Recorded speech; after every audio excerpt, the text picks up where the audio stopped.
You read a job description. You scan the bullet points. You check the years of experience required. You see if you have the listed skills.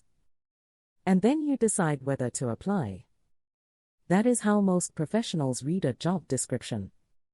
That is also why most professionals miss the 5 things that actually determine whether you should apply, how you should apply, and what your odds of getting hired actually are. Job descriptions are not lists of requirements. They are strategic documents, written by someone who had specific intent.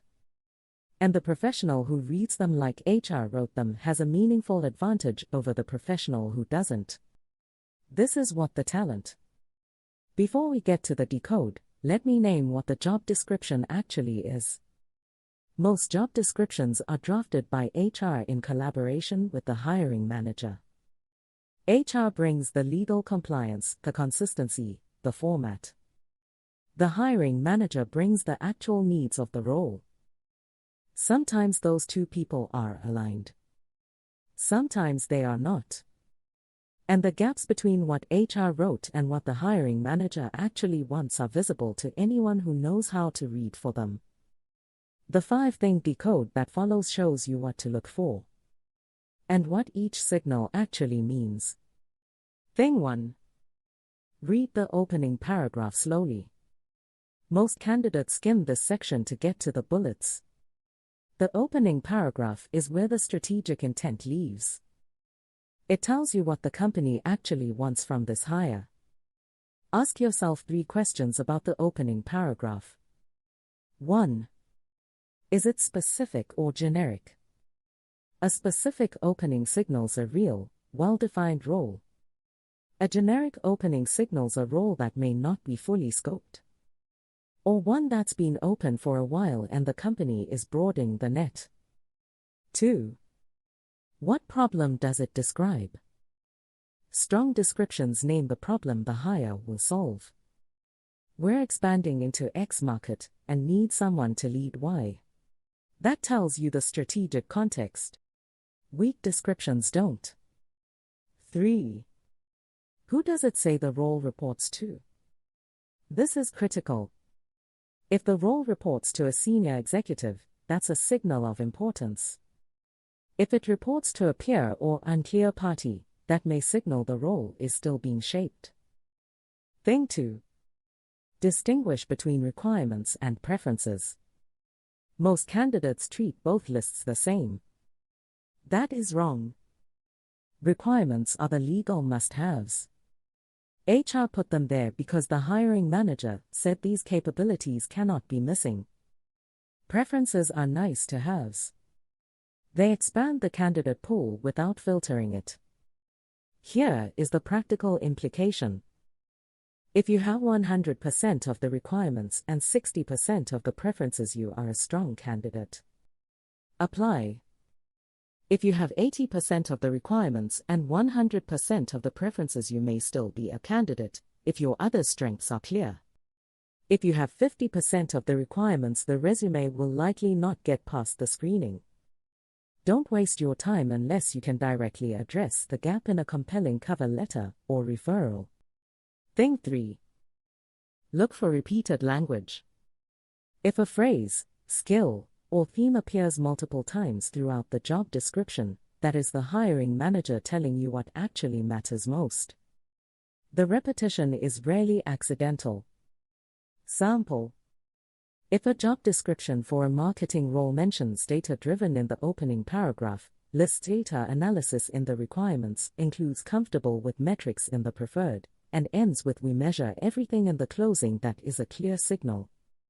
Whatever else this role does, your interview will heavily emphasize data and measurement. Plan your examples accordingly. The repetition is the priority. And the priority tells you what to lead with in your application. Thing 4. Read the benefits and culture section carefully. This is the section most candidates skim.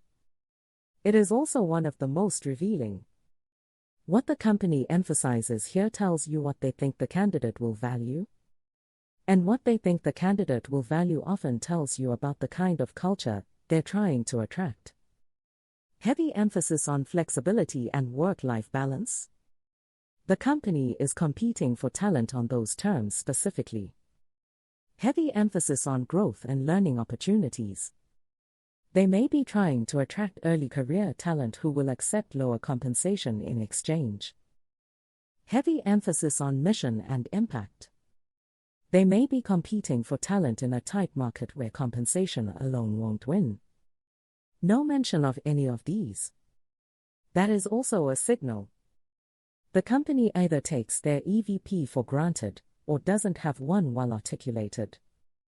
Both are worth knowing about before you commit. Thing 5. Read for what is not there. This is where most candidates miss the most information. Look for these absences. 1.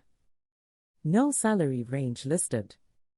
In states with pay transparency laws, this is illegal. In other states, it signals the company may have compensation issues they don't want to surface. 2. No clear team description. If the description doesn't tell you how many people you'll work with, how the team is structured, who you'll report to, the team may be in flux. Worth asking about in the interview. 3. No mention of career trajectory. If there's no language about growth, development, or progression, the role may be a flat hire. Not necessarily a problem, but worth knowing. 4. Vague time frame for hiring. If the description says ongoing or has no date, the role may have been open for a long time. Worth asking why. 5. Generic about the company. If you cannot tell what the company actually does from reading the description, neither will most candidates. The role may be competing in a tight market against companies with clearer EVPs. That competition affects your odds. The opening paragraph. Requirements versus preferred. Repeated language.